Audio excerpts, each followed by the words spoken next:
Analysis with जकी में आप सभी का स्वागत है। आज हम जिस विषय पे चर्चा करेंगे वो है वैश्विक बर्फ की चादरें पिघल रही है। तो ग्लोबल लेवल पे जो ये आइस शीट है वो तीव्र गति से पिघल रही है। तो क्या इसके क्या परिणाम हो सकते हैं? तो इसका है कि मुंबई जलमग्न हो सकता है। तो आखिर हम देखेंगे कि 2050 तक आगामी 30 वर्षों में मुंबई और बैंकॉक जैसे शहर जलमग्न हो सकते हैं। तो चलिए इस पे हम विस्तृत रूप से चर्चा करेंगे, लेकिन उससे पहले आप हमारे चैनल को सब्सक्राइब कर लें और इसी तरह के वीडियो के लिए, और खास करके ये जो वीडियो मैं आपको दे रहा हूँ ये मुख्य परीक्षा के लिए भी उतने ही महत्वपूर्ण है। जैसे कि उसमें कि वैश्विक बर्फ की चादरें पिघल रही है, इससे हमारे पर्यावरण पे जो शहर के आबादी है, जो समुद्र किनारे, उस पर क्या प्रभाव पड़ सकता है, उसके आजीविका पे क्या प्रभाव पड़ सकता है। तो ये सारी चीजें मुख्य परीक्षा में भी काफी योगदान करता है। तो इसीलिए आप हमारे साथ बने रहें और इस वीडियो को अंत तक देखें। इसके साथ ही जिन जिन बिंदुओं पे आज हम चर्चा करेंगे वो बिंदु हमारे डिस्क्रिप्शन में नीचे दिया होता है चैनल में। आप जाके डिस्क्रिप्शन खोलेंगे तो उसमें जिस बिंदु पे आपको जाना हो उस बिंदु पे आप क्लिक करेंगे, सीधा उस बिंदु पे आप जाएंगे और उसका विस्तृत रूप से आप समझ पाएंगे, उसके बारे में समझ पाएंगे। तो चलिए देखेंगे कि आज हमारे लिए कौन कौन से बिंदु है इसमें। तो इसमें है प्रमुख आपका कि पृथ्वी ने खोई 28 ट्रिलियन बर्फ, यानी पृथ्वी जब से, यानी ये जो स्टडी है वो 94 से लेकर 2017 के बीच में तकरीबन 28 ट्रिलियन बर्फ टन जो है बर्फ मतलब वो खोया। तो 1 ट्रिलियन जो होता है वो तकरीबन आपको मतलब 1 खरब आप उसको नहीं कर सकते, अरब से 1000 गुना, यानी 1000 अरब बराबर 1 ट्रिलियन होता है। तो उस हिसाब से आप सोचिए कि पृथ्वी ने कोई 28 ट्रिलियन बर्फ। तो देखेंगे कि ये बर्फ से समुद्र स्तर में वृद्धि हुई, उसी तरह से देखेंगे कि ये वृद्धि जो हुई वो किस प्रकार हुई।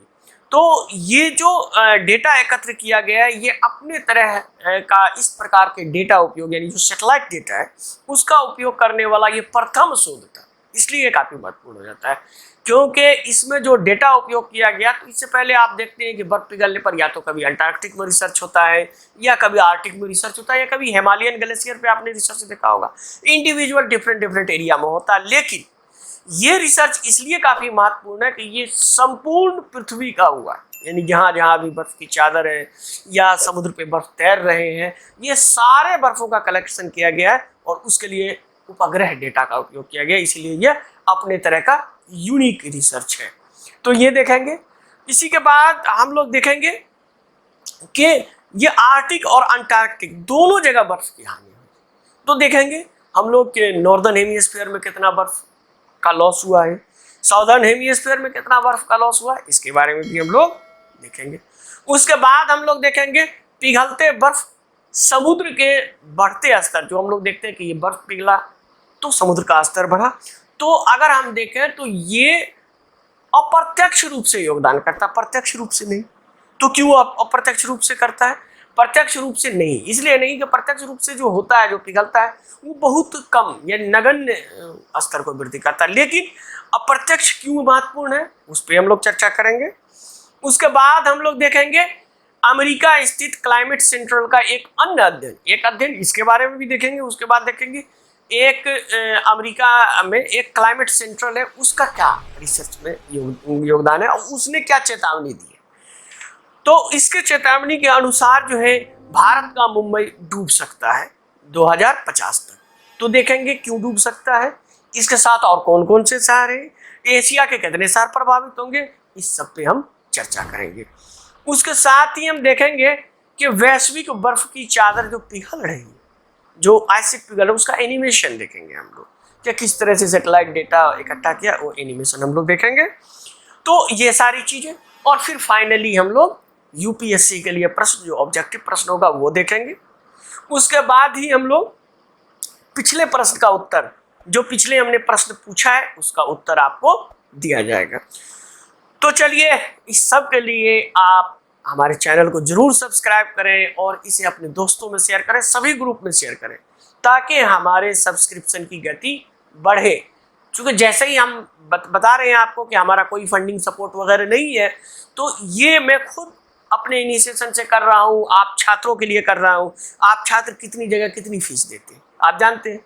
आप फीस के बदले सिर्फ हम ये कह रहे हैं कि आप जो गुरु दक्षिणा है उसमें आप सब्सक्राइबर बढ़वाइए। ठीक, तो चलिए आगे चलते हैं, आज के विषय पे चर्चा करते हैं। वैश्विक बर्फ की चादरें पिघल रही है और मुंबई डूब सकता है या जलमग्न हो सकता है, तो इसके बारे में देखें। तो ये रिसर्च जो है जिस दर से बर्फ दुनिया में गायब हो रही है यानी पिघल रही है, वो सबसे खराब स्थिति वाले जलवायु परिवर्तन का यानी जो वर्स्ट सिनेरियो है, यानी जो सबसे खराब स्थिति हो सकती है जलवायु, उस फेज में हम लोग जा रहे हैं, तो उससे मेल खाती है। ये शोध जो है ब्रिटेन में किया गया था, तो ब्रिटेन वाले में पहले हम लोग देखेंगे, उसके बाद अमेरिका का क्या शोध था उसके बारे में हम लोग चर्चा करेंगे। तो ये जो शोध हुआ है वो आप देखेंगे तो ये एडिनबर्ग्स है, आप देखें, फिर उसके बाद लीड्स है, एडिनबर्ग्स है और यूनिवर्सिटी कॉलेज ऑफ लंदन, यानी 3 विश्वविद्यालयों की एक टीम ने कहा है कि पिछले 30 वर्षों में ध्रुवीय क्षेत्र में और पहाड़ों में, यानी जो ध्रुव क्षेत्र में हमारे ग्लेशियर है या पहाड़ों में जो ग्लेशियर है, वो जिस दर से पिघल रही है उसमें उल्लेखनीय वृद्धि हुई है, काफी ड्रास्टिक उसमें आप कह रहे हैं इंक्रीज हुआ है, काफी चेंजेस हुए हैं। देखेंगे क्या चेंजेस हुए। तो ये जो चेंजेस हैं वो तकरीबन 30 सालों में 28 ट्रिलियन टन जो बर्फ को खोया है। अगर हम इस 28 ट्रिलियन बर्फ को करें तो विशेषज्ञों ने, जैसा कि मैंने बताया था पहले ही आपको, 1994 से 2017 के बीच 28 ट्रिलियन बर्फ ये खो दिया। यदि हम इस ट्रिलियन मतलब बर्फ को आप इस तरह से आप समझें कि इसके जो विनाशकारी परिणाम है ये काफी मतलब नुकसान हो सकता है। यानी ये 94 से हमने अध्ययन किया है, मतलब इसमें अध्ययन किया गया है, लेकिन यदि 90 में देखा तो 90 के दशक में जो पिघलने की दर थी वो थी 0.8 ट्रिलियन प्रति वर्ष। ठीक है, लेकिन वही जब 2017 में आया तो 1.3 ट्रिलियन हो गया। अब आप सोच लीजिए कितना बढ़ा है, इसी से आप समझ सकते हैं कितना बढ़ा है। अब इस बर्फ की यदि हम तुलना करें तो ये बर्फ जो है सो पूरे ब्रिटेन को, अगर पूरा इंग्लैंड जो यूके जो है उसको पूरा अगर हम उसको आच्छादित कर दिया जाए तो 100 मीटर वो ढक जाएगा बर्फ से, इतना ज्यादा बर्फ आपका पिघला है। तो इसका क्या होगा, इसका परिणाम ये होगा कि समुद्र के स्तर में वृद्धि होगी। तो समुद्र के स्तर में वृद्धि की बात हम करते हैं, तो चलिए इस पैमाने पर समुद्र स्तर में वृद्धि यानी ये जो 28 ट्रिलियन हुआ, तो इससे क्या होगा कि जो तटीय शहर है जैसे कि मुंबई है, बैंकॉक है, अमेरिका के जो शहर है, या फिलीपींस के बहुत सारे शहर हैं, या इंडोनेशिया के बहुत सारे शहर हैं, इवन जो बहुत द्वीप है, द्वीप कंट्रीज है जो द्वीपों पे बसते हैं, आइलैंड नेशंस है, उसको बहुत भयंकर खतरा होने वाला है, यानी उनका वजूद इस दुनिया से मिटने वाला है। तो फिर उसके लिए क्या होगा, ये भी एक गंभीर प्रश्न बनता है। तो संयुक्त राष्ट्र अमेरिका में स्थित ये जो छपा था ये आप देखेंगे तो ये समुद्र स्तर में, तो proceedings of the national academy of sciences general, यानी इसको आप कहें proceedings of the national academy of sciences general में प्रकाशित एक अध्ययन में अनुमान लगाया गया है कि ग्लोबल वार्मिंग जो है बेसिकली जो ग्रीन हाउस उत्सर्जन के कारण इस सदी के अंत तक जो हमारा समुद्र स्तर है उसमें 6.5 फीट की वृद्धि हो सकती है, या 2 मीटर, यानी वो या 2 मीटर ऊंचा हो सकता है या 6.5 फीट तक इसके जलस्तर बढ़ सकते हैं। रिपोर्ट में यह भी कहा गया है, अगर हम देखें तो सबसे खराब स्थिति यानी जो वर्स्ट सिचुएशन हो सकता है, वैश्विक तापमान 5 डिग्री सेल्सियस, यानी आप इसको देख लें तो 9 डिग्री फ़ारेनहाइट तक ये बढ़ सकता है या गर्म हो सकता है, जिससे पानी बढ़ जाएगा और तटीय क्षेत्रों में रहने वाले लाखों लोग विस्थापित हो जाएंगे। अगर इससे ये करें तो अब आप समझ सकते हैं कि लक्ष्य कितना है, ये 5 डिग्री है लेकिन हमारा लक्ष्य 1.5 डिग्री, आप सोचिए उससे कितना ज़्यादा गुना हो रहा है। तो ये काफ़ी चिंता का बात है, चिंता के विषय है। तो इसके बारे में हम लोग आगे चलते हैं और आगे देखते हैं। तो इसमें ये जो सारे आंकड़े हैं, ये जो सारे रिसर्च है, इसमें पहली बार क्या है, उपग्रह डाटा का उपयोग करने वाला अपनी तरह का प्रथम शोध, यानी जो वैश्विक स्तर पे इस तरह का किया गया। तो ये एक यूनिक रिसर्च था। और जैसा कि मैं आप लोगों को पहले बताता आ रहा हूँ कि जब आप यूपीएससी की तैयारी करते हैं तो इस तरह के यूनिक चीज़ को आपको ढूंढना पड़ता है। भीड़ में तो बहुत सारे कचड़े हैं, आप जाएंगे बहुत सारे नोट्स मिल जाएंगे, इतने इतने मोटे मिल जाएंगे आपको कि यार इतना ये तो सही में 24 घंटा पढ़ना पड़ेगा तब यूपीएससी, ऐसा नहीं। आपको स्मार्ट रीडिंग की जरूरत पड़ेगी, इनोवेटिव, इसीलिए मैंने इसका जूम नाम रखा है। जैसे कि आप जूम क्लास भी हमारे ज्वाइन कर सकते हैं जिसमें एडवांस तरीका है, एडवांस तरीके से आपको पढ़ना पड़ेगा। तो zoom advancement for innovation, knowledge and innovation, knowledge भी आपकी वृद्धि हो, इनोवेटिव तरीके से वृद्धि हो, उसको शॉर्ट में करेंगे तो जकी हो जाएगा। तो इसीलिए हमने इसको इनिशिएटिव लिया है आप लोगों को समझाने के लिए। तो चलिए आगे चलते हैं। तो यूरोपियन जियो साइंस यूनियन की पत्रिका, ये जो छपा है ये, इसमें द क्रायोस्फीयर में, जैसे कि मैंने बताया कि ये शोध जो है यूरोपियन संस्थानों ने किया था, 3 यूनिवर्सिटी मिल के किया है, तो क्रायोस्फीयर में प्रकाशित है। इसमें विश्वविद्यालयों में जो शोध हुआ है उसमें उपग्रह डाटा का उपयोग करने वाला ये प्रथम शोध था इस तरह का। तो इसमें दुनिया भर के, यानी जैसे कि मैंने बताया पूरा ग्लेशियर का इसमें डेटा लिया गया है, जिसमें 2,15,000 पर्वत ग्लेशियर, यानी 1-2 ग्लेशियर का नहीं, जिसमें आपको पर्वतीय ग्लेशियर यानी जो पहाड़ों पे जो ग्लेशियर पाया जाता है, फिर ग्रीनलैंड का पूरा लिया गया, अंटार्कटिक आर्टिक का लिया गया, उसके बाद जो तैरते हुए हिमखंड है आर्कटिक क्षेत्र में उसका लिया गया, उसी तरह दक्षिणी महासागर में जो बहते हुए हिमखंड है समुद्री बर्फ में उस सबका सर्वेक्षण किया गया। यानी आप पहली बार ऐसा था कि समग्र पृथ्वी के बर्फों का निरीक्षण किया गया, मतलब सर्वेक्षण किया गया। तो आगे हम लोग चलते हैं और आगे देखते हैं कि आर्कटिक और अंटार्कटिक बर्फ की हानि। इसमें यह पता चला, पहले यह था कि आर्कटिक में तो हो रहा था लेकिन अंटार्कटिक में उतना लॉस नहीं हो रहा था, लेकिन जब ये शोध आया तो ये पता चला कि दोनों जगह लॉस हो रहा। तो सर्वेक्षण में पाया गया कि पिछले 3 दशकों अर्थात 30 साल में ये बड़ा नुकसान समुद्री बर्फ का अंटार्कटिक हिमखंडों में हुआ है, जो दोनों ध्रुवीय में तैरते रहते, यानी जो हिमखंड तैरते रहते उसमें ये सबसे ज्यादा इसकी हानि हुई है अगर हम देखें तो 30 सालों में। तो अब ये जो है हम जानते हैं कि बर्फ पिघलता है, समुद्र स्तर में वृद्धि होती है, लेकिन क्या ये डायरेक्ट वे में करता है? नहीं करता है, ये प्रत्यक्ष रूप से नहीं करता। अगर आप ये कहें कि 28 ट्रिलियन बर्फ पिघल गया और ये 28 ट्रिलियन से 6.5 फीट की वृद्धि हो जाएगी, नहीं होगी। लेकिन अगर हम देखें कि ये 28 ट्रिलियन अगर हुआ तो ये कितनी गति से फिर और ज्यादा को बढ़ाएगा, तो वहां क्या होगा कि ये आपको योगदान देता है तीव्र गति से वार्मिंग होने में ग्लोब में, मतलब आपका उत्तरी ध्रुव में। क्यों होता है उस पर भी हम लोग अभी चर्चा करेंगे। तो बर्फ का नुकसान समुद्र में उभार में सीधे तौर पे जैसे कि बताया मैंने, लेकिन जैसे इसका विनाश यानी कि आपका ये बर्फ की चादर पिघल जाएगी तो क्या होगा, सौर विकिरण को जो रिफ्लेक्शन कर देता है यानी प्रतिबंधित करने वाला जो होता है वो रुक जाता है, और इस तरह से ये अप्रत्यक्ष रूप से। तो इसको इस तरह से आप समझे कि ये हमारा आर्कटिक क्षेत्र है, ध्रुव है ये नॉर्थ पोल, यहाँ इस एरिया में पूरा बर्फ जमा हुआ, ठीक है, ये आइस है। अब यहाँ से ये सन है, सोलर विकिरण आता है यहाँ, तो ये क्या होता है, आने के बाद यहाँ रिफ्लेक्ट होता है, यानी आपको 90% यानी आप 90 प्लस आपका हो जाता है, 90+% हो जाता है एल्बिडो। एल्बिडो कहते हैं, एल्बिडो क्या होता है इसके बारे में आप हमारे ज्योग्राफी क्लास में ज्वाइन करके इसके बारे में जान सकते हैं। तो यानी रिफ्लेक्टिव यानी प्रतिबिंबित करने की क्षमता होती है, तो ये 90% तक आपका कर देता है।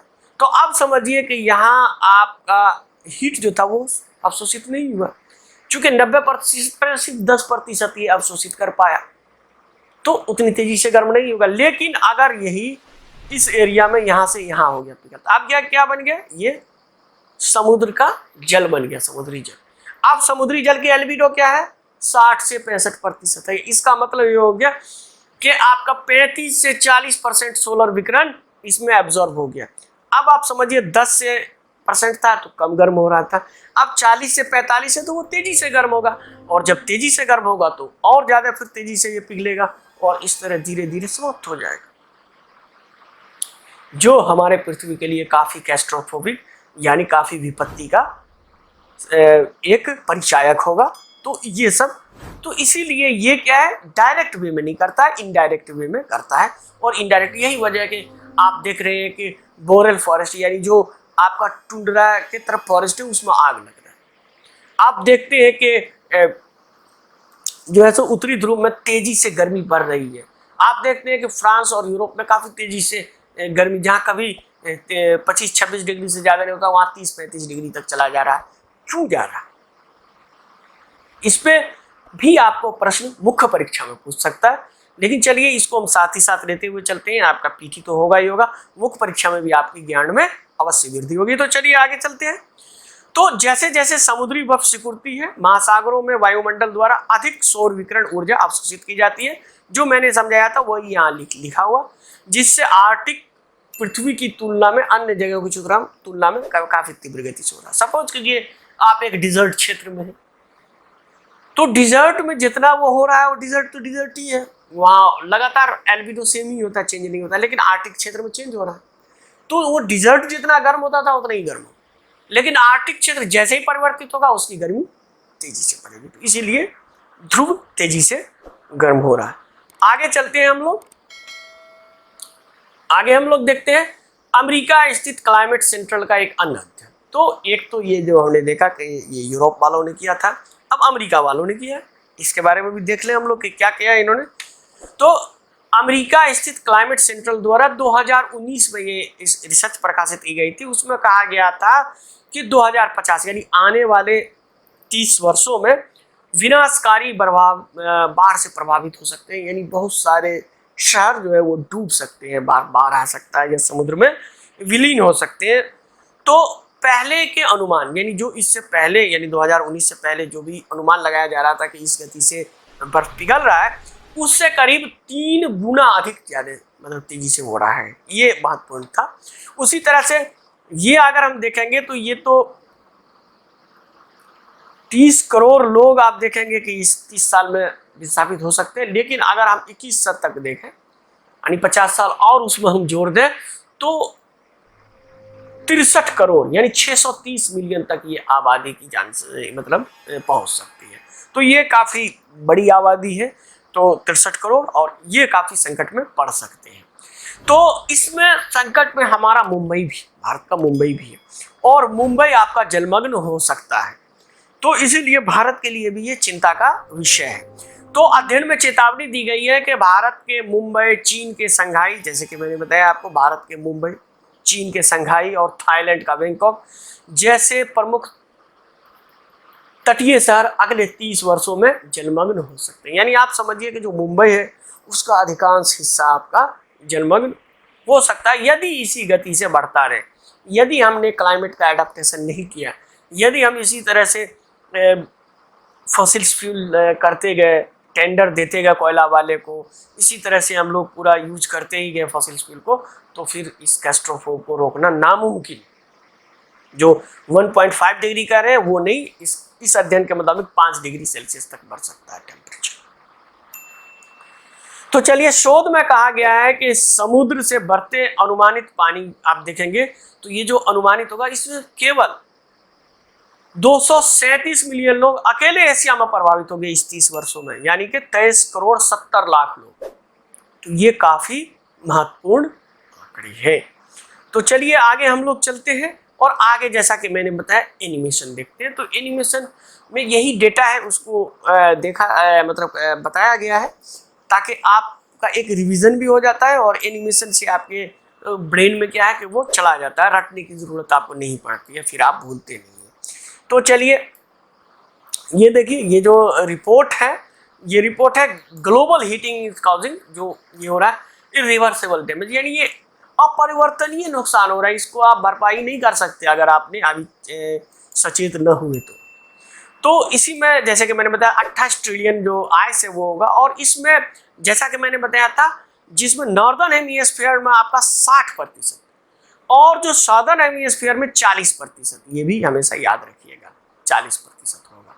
ठीक, तो ये जो होगा, ये अगर हम 28 ट्रिलियन को देखें तो ये पूरे यूके को कवर कर लेगा 100 मीटर मोटी बर्फ के चादर में। तो ये आप देख सकते हैं, अगर ये यूके होगा तो ये देखिए 328 फीट आप कह सकते हैं। तो ये फर्स्ट स्टडी था जिसने इस तरह से सैटेलाइट डेटा का उपयोग किया, और ये जो था वर्स्ट केस सिनेरियो, यानी सबसे खराब स्थिति अगर होती है तब ये ऐसी स्थिति की बात। और ये जैसे कि मैंने बताया, ये देखिए ये सारे जो सैटेलाइट डेटा थे, सैटेलाइट इमेज थे, उसको इन्होंने कलेक्ट करके और उसका जो प्लेनेट का, चाहे उसमें प्लेनेट पोल हो, माउंटेन हो, ग्लेशियर हो, सबके डेटा को इन्होंने एकत्रित किया। अब देखिए, और इसमें देखेंगे तो जो लॉस्ट हुआ है वो बेसिकली, इसमें ये अनुमान मतलब ये बताया गया है कि ये बेसिकली ग्रीन हाउस गैस की वजह से हुआ है, जो मानव द्वारा उत्सर्जित होता है, ये कोई प्राकृतिक नहीं है। और ये जैसा कि मैंने बताया 94 से 2017 के बीच में ये स्टडी को कंबाइंड किया गया है। और इसमें दिया कि एनालिसिस जो है तो ये सी लेवल राइज होगा बिल्कुल, और ये 1 मीटर तक बढ़ सकता है, 3.2 फीट तक बढ़ सकता है इस सदी के अंत तक। अगर हम देखें तो अगर 1 सेंटीमीटर भी बढ़ता है, अगर हम देखेंगे आइस शीट जो होता है मेनली, तो 1 सेंटीमीटर में आप समझिए 10 लाख से ज़्यादा लोग प्रभावित हो सकते हैं, मिलियंस ऑफ पीपल्स प्रभावित हो सकते हैं इससे। तो ये काफ़ी खतरनाक सिचुएशन बनता है जो हमारे प्लेनेट के लिए भी। तो ये जैसा कि मैंने बताया था वही देखिए, अब सोलर रेडिएशन जो आएगा तो वो और ज़्यादा तीव्र गति से आएगा स्पेस से, चूँकि अब उसको बैक भेजने के लिए, उसको परिवर्तित करने के लिए हमारे पास आइस का चादर नहीं है। तो ये काफ़ी महत्वपूर्ण है कि आइस के चादर को पिघलने से रोकना होगा। और फिर जो या तो सॉइल होगा या फिर आप समझ सकते हैं कि पानी होगा, जो काफ़ी ग्लेशियर को नुकसान पहुंचा सकता है। तो आप ये देखें, तो अगर हम देखें तो ये सैटेलाइट का इमेज है, तो ये जो होगा कैटास्ट्रोफिक लॉस जो होगा, ये आपका आइस लॉस अभी देखा गया है, अभी देख ही रहे हैं हम लोग। तो एंटार्क्टिक आइस भी होगा, उसी तरह से हिमालयन आइस भी होगा। तो हिमालयन आइस जो होता है, या जो मैंने बताया कि पर्वतीय आइस जो होता है, उसके पिघलने का मेन रीजन जो होता है वो क्या होता है, एटमॉस्फेरिक टेम्परेचर, जो हमारा वर्तमान में एटमॉस्फेरिक टेम्परेचर है वो होता है। लेकिन अगर हम देखें तो आर्कटिक में या अंटार्कटिक में, उसमें 2 तरह से उसको नुकसान होता है, कंबाइंड होता है। एक तो एटमॉस्फेरिक टेम्परेचर होता है, दूसरा जो समुद्र का टेम्परेचर होता है, दोनों उसको दोनों तरफ से नुकसान पहुंचाता है। इस वजह से ध्रुवों पे अधिक गति से ये होता है। ये देखिए, वहीं ग्रीनलैंड आप देखेंगे तो ये कॉम्बिनेशन ऑफ होता है सी और जो आपका एटमॉस्फेरिक टेम्परेचर होता है, दोनों का। और ये देखिए, ये जो 17 से ये किया गया है, तो ये डिफरेंट आपका डेटा एकत्रित किया गया है, और ये डेटा जो वहाँ है उसको एक, तो आप देखिए कि ग्लेशियर से कितना लॉस हुआ है, ग्रीनलैंड में कितना लॉस हुआ, और सबसे ज़्यादा आप देखिए अंटार्कटिक में कितना लॉस हुआ, आर्कटिक में कितना लॉस हुआ है, फिर अंटार्कटिक आइस शेल्फ में कितना लॉस हुआ है। तो ये जो है विभिन्न जो है सो बर्फ पे पिघलने का एक छोटा सा एनिमेशन था, क्योंकि जैसे मैंने बताया कि ये एनिमेशन काफ़ी आपको मदद करेगा समझने में, याद करने में, ब्रेन में आपका फिट होने में। तो चलिए, इस सब के बाद जैसा कि आप जानते हैं हम ये पीटी के लिए है, तो पीटी के लिए हम प्रश्न आपको देंगे। तो इसका अब अगला सेक्शन हमारा होगा यूपीएससी के लिए प्रश्न। यूपीएससी के लिए प्रश्न, निम्नलिखित कथनों पे विचार करें। अब इन कथनों पे आप विचार कीजिए। नंबर 1, बर्फ का पिघलना प्रत्यक्ष रूप से समुद्र के स्तर में वृद्धि करता है, यानी जो बर्फ पिघलता है उससे डायरेक्टली हमारा समुद्र का लेवल ऊपर होता है, सी लेवल। नंबर 2, नए अध्ययन में चेतावनी दी गई है, यानी जिस अध्याय में हमने पढ़ा है, इस अध्ययन में ये चेतावनी दी गई है कि भारत के मुंबई, चीन के शंघाई, थाईलैंड के बैंकॉक जैसे प्रमुख तटीय शहर आगामी 30 वर्षों में, यानी आगे 30 वर्षों में ये आपको जलमग्न हो सकते हैं। ये 2 कथन। अब उपरोक्त कथनों में से कौन सही है? चॉइस ए में केवल 1, चॉइस बी में केवल 2, चॉइस सी 1 और 1 और 2 दोनों, चॉइस डी न तो 1 न ही 2। तो आप इसका उत्तर आप कमेंट बॉक्स में लिखें। आपकी पीटी एग्जाम काफ़ी नज़दीक है, तो आप प्रैक्टिस करना शुरू कर दें। आप जो हमारा देख रहे हैं करंट अफेयर्स, आप जानते हैं करंट अफेयर्स मेजर पोर्शन होता है पीटी के लिए, तो ये तो आप पढ़ेंगे ही पढ़ेंगे, उसके साथ ही साथ आप प्रैक्टिस करें क्वेश्चन बनाने का। चाहे जहाँ से भी आप क्वेश्चन हो, बैक ईयर का क्वेश्चन हो, जहाँ से भी आपको टेस्ट सीरीज मिलता हो, आपने उस क्वेश्चन को बनाएं और प्रैक्टिस करें। और अगर आप पीटी निकालते हैं, सफल होते हैं, तो हम जो भी पीटी निकालने वाले विद्यार्थी हैं वो हमारे कमेंट बॉक्स में भी लिखें, हम संपर्क भी कर सकते हैं। हमारा नंबर शुरू में ही आपको दिया होता है, और उसके बाद आप अगर हमारे इससे आपको फ़ायदा हुआ है तो आपको हम मुख्य परीक्षा में भी गाइड करेंगे, वो भी मुफ्त। तो चलिए आगे चलते हैं। आगे है हमारा पिछले प्रश्न का उत्तर। तो निम्नलिखित में से किस खगोलीय पिंड को आकाश गंगा के प्रकाश स्तंभ के रूप में जाना जाता है? Choice a quasar, supernova, pulsar, supermassive white hole. तो देखिए क्वासर नहीं होगा। क्वासर समझिए एक जो बहुत बड़ा आप समझिए कि ब्राइटेस्ट ऑब्जेक्ट ऑफ यूनिवर्स या स्काई में आप देखते हैं, ये बेसिकली होता है कोलैप्स गैलेक्सी। जैसे कि हमने बताया स्टार खत्म होता है तो पल्सर होता है, ये गैलेक्सी ही समझिए कि खत्म हो जाता है। उसी तरह से सुपरनोवा आप जानते हैं, स्टार जब खत्म होता है और विस्फोट होता है तो उसको सुपरनोवा विस्फोट कहते हैं, तो ये भी नहीं होगा।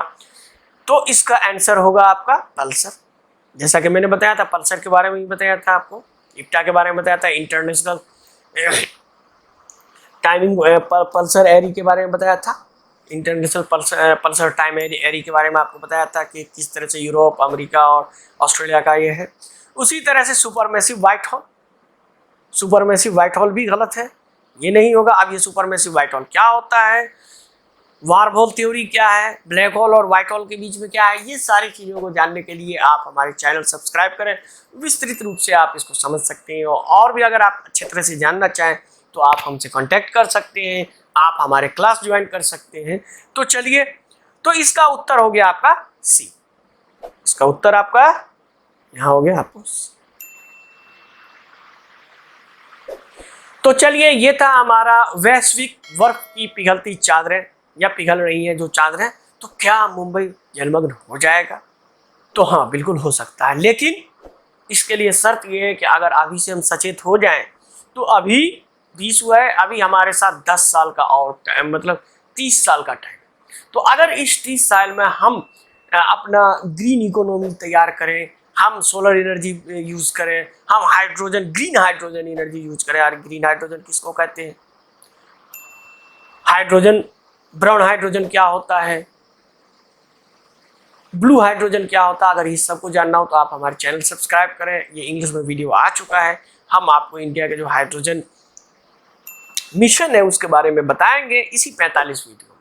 तो आप हमारे साथ बने रहें और हमारे चैनल को जरूर सब्सक्राइब करें, इसको शेयर करें, अपने दोस्तों को भी बताएं। तो चलिए, वीडियो देखने के लिए आप सभी का बहुत बहुत धन्यवाद। मिलते हैं अगले वीडियो में।